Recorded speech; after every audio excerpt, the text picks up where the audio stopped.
आप सभी भाई बहनों का आध्यात्मिक ज्ञानात्मक चैनल की प्रश्नोत्तर ज्ञान कक्षा में एक बार फिर स्वागत है। आज की चर्चा का विषय है अवसर का लाभ। देखिए, मनुष्य जोनि कर्म जोनि के साथ साथ साधना करने का एक अवसर से जुड़ा गया है।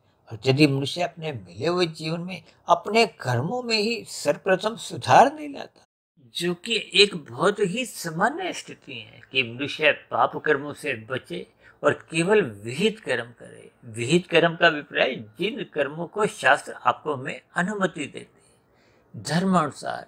इसलिए तो 4 पुरुषार्थ में धर्म प्रथम स्थान पर रखा गया है। जब तक मनुष्य के जीवन में धर्म प्रथम स्थान पर बना रहता है तो वो उसका धन कमाने की जो एक स्थितियां हैं, या अपने शरीर से संबंधित या अपने परिवार से संबंधित उसकी इच्छाएं एक मर्यादा में रहती हैं। और जब जब मनुष्य धर्म को प्रथम स्थान से हटाने लगता है या विषय भोगों में रुचि बढ़ाने लगता है, तो फिर ये सभी स्थितियां सर्वप्रथम मनुष्य का कर्माशय बिगाड़ने लगती है।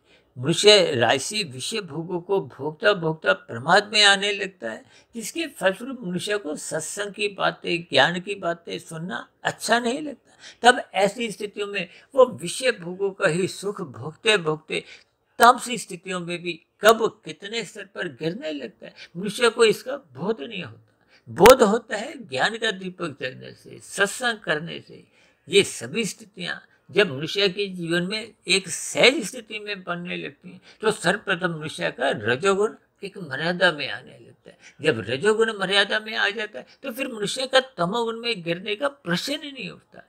तब ऐसी स्थिति विशेष में मनुष्य की सात्विक स्थिति मजबूत बनने लगती है, ब्रह्म मुहूर्त में उठने लगता है। तो फिर ऐसी स्थिति विशेष निरंतर आपके हमारे जीवन में जब बनी रहती है, तो फिर आपके हमारे जीवन में साधना सहज ही एक गति पकड़ लेती है। ये साधना का अभिप्राय देखिए योग की स्थिति से है।